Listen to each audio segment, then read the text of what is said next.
Yo tengo una presentación, voy a intentar concentrar los mensajes y como se colgará la presentación en Cintur la podrán ver con detenimiento.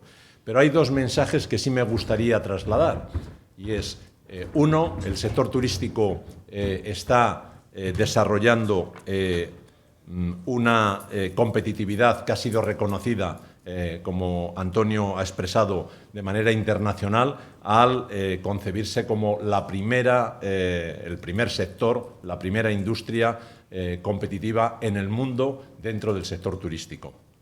Y yo creo que eso es uno de los elementos fundamentales para empezar a trabajar sobre ello. Estos son algunos de los datos, nada más solo para recordarles. Es decir, este año probablemente vamos a terminar con más de 67 millones de visitantes internacionales, que vamos a alcanzar posiblemente 67.000 millones a final de año. Esos son datos al mes de septiembre, solo extrapolándole y aplicando el mismo crecimiento que ya prácticamente al mes de septiembre-octubre ya se ha acumulado las máximas cantidades.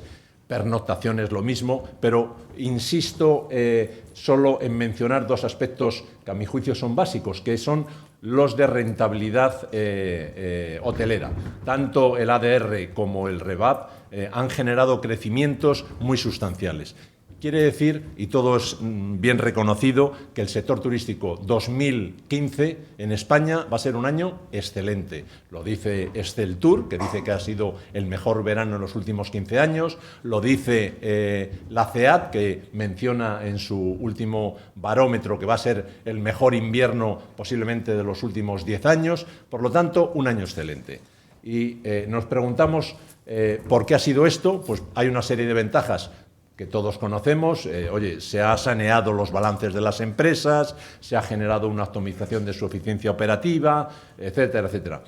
Y unas ventajas externas que no debemos olvidar. Por lo tanto, algo bien se habrá hecho, pero no debemos ser excesivamente complacientes, porque ha habido guerras en el Mediterráneo, complicaciones en los destinos, el aumento del transporte aéreo, que ha sido fundamental para el caso de España, se debe a un abaratamiento también del coste del combustible, una disminución en el tipo de cambio notable frente al dólar y la libra y un coste del dinero muy reducido que ha permitido desarrollar muchas actividades. Pero esto no quiere decir que no estemos contemplando la situación del sector desde las ventajas e inconvenientes. Hay una serie de retos tradicionales que unos considerarán que son los que ahí se menciona, atacar la oferta legal, y aquí hay algunas personas que luego cuando termine me dirán que esos son los temas fundamentales que hay que tocar, la oferta legal, la unificación de la legislación a nivel del Estado español, una minoración de las cargas impositivas, la promoción en el exterior e incluso el estímulo para la creación de nueva oferta hotelera. Pero, sin embargo, yo creo que un sector tan importante y competitivo no debe olvidar, por decir de una forma, los nuevos retos. Y sin minorar la importancia de lo que son los retos tradicionales que hay que afrontar, yo creo que hay que empezar a pensar desde el punto de vista estratégico. Y los retos, a mi juicio, se concentran en estos dos principios: tecnología e innovación y sostenibilidad medioambiental.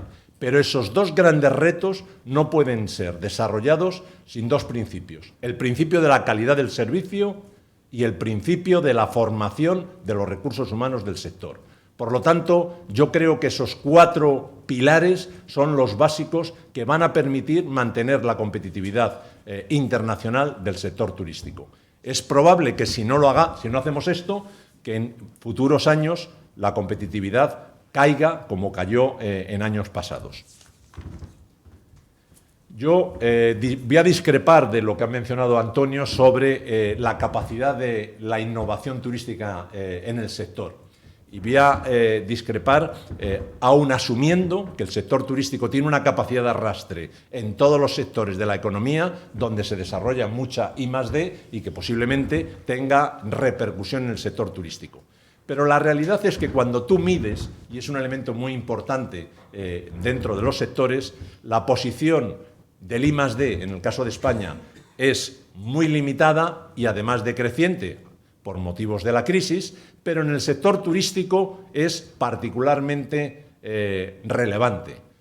¿Por qué digo relevante? Pues porque según los datos que se manejan, la inversión de I+D en hostelería no es el 0,11%, eso es de toda la inversión que se realiza en los sectores empresariales, sino que está en un rango que va del 0,02 al 0,001.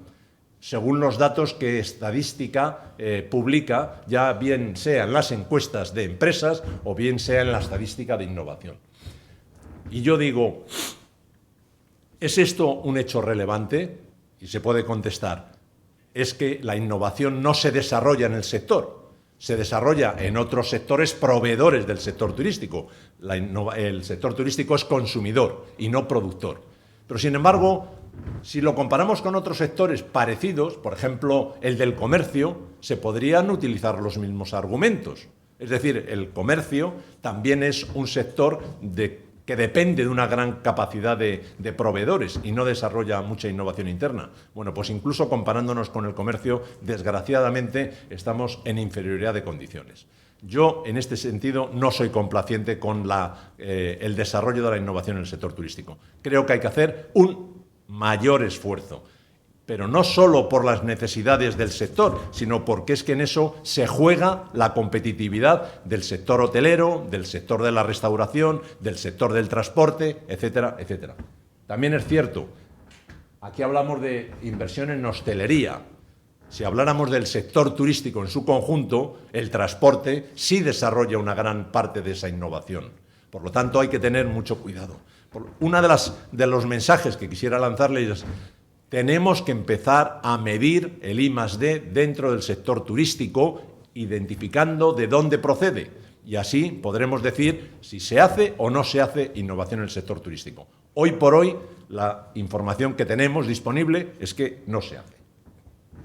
Sin embargo, algunos ejemplos sí tenemos de la capacidad. El hotel, la viñuela, pero sobre todo son innovación en procesos o innovación en herramientas ya utilizadas en otros sectores.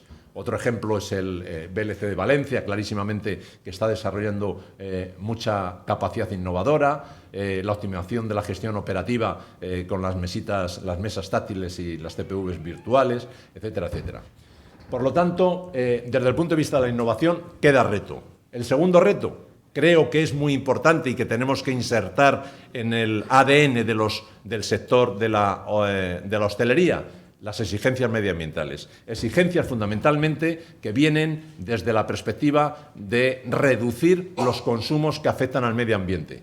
Se dice que el turismo genera el 5% del total de gases de efecto invernadero según las Naciones Unidas para el medio ambiente. Esto es una cuantía importante, aunque parezca que es poco relevante. La mayoría de ello, obviamente, derivado del transporte turístico, menos del alojamiento. Pero este es un elemento en el cual tenemos que empezar a fijarnos. ¿Por qué? Porque en el futuro será una de las marcas competitivas más importantes. Y estamos en una buena posición. Si nosotros llegáramos a establecer que el sector hotelero y de restauración en España tiene una huella de carbono cero, tendría una imagen de marca única en el mundo. Y yo creo que es algo que podremos hacer, sobre todo por la sustitución de energías tradicionales por energías renovables, y que tendría una capacidad de arrastre para nuestra imagen internacional y para la captura de los nuevos clientes, yo creo de manera muy relevante. Hay un estudio que me parece muy significativo, efectuado por Pricewaterhouse con la metodología del IDAE, que dice que una reducción del 20% del consumo energético en el sector hotelero implicaría una inversión de 364 millones de euros. Una gran inversión. Esto no hay que ponerlo en duda. Pero es que el ahorro anual sería de 210 millones. Es decir, el payback de esa inversión sería 1 año y medio. ¿En qué otro tipo de actividad podemos conseguir que recuperemos la inversión en menos de 24 meses? En ninguno, prácticamente. Por lo tanto, yo creo que este tipo de trabajos son muy esclarecedores. Ojalá lo pudiéramos hacer desde el punto de vista más microeconómico, hotel por hotel. Pero lo más relevante es que no solo ahorramos dinero, sino que se produciría una reducción de casi 835.000 toneladas de CO2.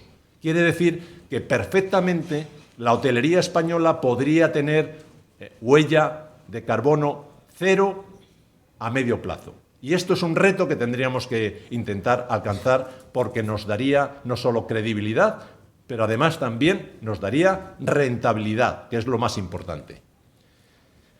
Y desde el punto de vista ambiental, dos menciones. Uno, la renovación turística de los espacios que ya están deteriorados por la obsolescencia. Y yo creo que aquí Esceltur viene trabajando desde hace muchos años sobre este planteamiento y se han hecho algunos avances significativos. Por ejemplo, en el caso de Palma de Mallorca con el proyecto de Magaluf o en el de Ibiza de Playa Tambosa. Pero creo que es importante contemplar que las zonas de obsolescencia tienen que ser renovadas y no solo me estoy refiriendo al litoral español, que es donde todos ponemos el énfasis. Se está produciendo obsolescencia en algunas ciudades, en los cascos de las ciudades. Se está produciendo en los ski resorts, donde se están produciendo también procesos de obsolescencia porque se crearon en los años 70. Hay que tener mucho cuidado con esto, porque si no lo renovamos, posiblemente nos encontremos con un problema turístico de primera magnitud. Y el segundo problema, desde el punto de vista medioambiental, la problemática de las playas por el calentamiento de la atmósfera. Esto, pues muchísimos mensajes dicen que no tiene importancia. Pero es que esta información que viene aquí no me la he inventado yo. Es decir, que en el año 2040 se podría estimar que el retroceso medio de las playas sería entre 1,5 y 3 metros, según fuera en el Mediterráneo o en el Cantábrico. Este informe es del Ministerio de Agricultura y del Medio Ambiente. O sea, que no puede pecar de una excentricidad. Es una realidad. Y es una realidad que tenemos que ser conscientes en los procesos de urbanización y desarrollo turístico dentro de la estructura española. Al final, ¿en qué se concreta todo esto? En estos tres planteamientos, tanto para la innovación como para el medio ambiente. Uno, la necesidad de medir. Todo lo que no se mide no existe. Tenemos que empezar a medir las necesidades y cuantificar la innovación dentro del sector y el impacto medioambiental. Segundo, establecer criterios comunes de aplicación. Porque claro, no se puede establecer metodologías. Hoy por hoy hay muchos sectores hoteleros que están desarrollando trabajos serios de impacto medioambiental, de evaluación tecnológica, pero cada uno utiliza su propia metodología y es imposible desarrollar un benchmark entre los diferentes establecimientos. Por lo tanto, segundo es establecer un criterio de aplicación y tercero, publicar los datos. Bueno, pues en principio, mi opinión, y esto es una opinión personal, es que se debería generar este procedimiento de medir los datos, criterios de aplicación y publicar los datos por el propio sector, por criterios de autorregulación, porque estoy convencido que si el sector no lo hace, la administración pública terminará por imponer criterios, ya sean de carácter fiscal o de carácter regulatorio, para obligar al sector a realizar estas actividades. Por lo tanto, creo que es mejor hacerlo nosotros mismos que esperar a que nos lo impongan desde el exterior. Por lo tanto, la plataforma Cintur lo que pretende es que se establezca un acuerdo entre todos los empresarios turísticos, sus proveedores, que es muy importante porque son los que generan la capacidad de desarrollar innovación y desarrollo tecnológico para el sector turístico y también medidas de control medioambiental, con el fin de conocer los avances y desarrollos que se están haciendo en el sector, trabajar en proyectos de colaboración, no de manera individual, sino de manera colaborativa, y que comuniquen las iniciativas de sostenibilidad que se están ejecutando. Por lo tanto, yo creo que Cintur, en este sentido, puede ejercer una función de portavoz, de foro, de ecosistema entre el sector turístico y todos los proveedores. de tal manera que podamos conseguir informar sobre los avances científicos, los documentos académicos, las soluciones tecnológicas de los proveedores, las nuevas actuaciones en operaciones hoteleras, que son muchas y muy buenas, dar a conocer los nuevos modelos de negocio que se están desarrollando y, por último, tratar de conocer los avances medioambientales y publicaciones que se están ejerciendo. Y esto no lo podemos realizar en Cintur. Cintur es una organización sin fin de lucro. Cuenta con el apoyo de ambos ministerios y del ITH, pero todos los que están desarrollando la actividad en el entorno Cintur lo hacemos de manera altruista, porque estamos convencidos que hay que trabajar en pos y en beneficio de estos dos pilares, que son la innovación y el medio ambiente. Y es necesario toda su colaboración, también altruista, para darnos esa información, darnos experiencias, casos de éxito que podamos ir reflejando para ser, por decirlo de una forma, el escaparate de lo que se está haciendo en el sector turístico. Muy bien, muchas gracias.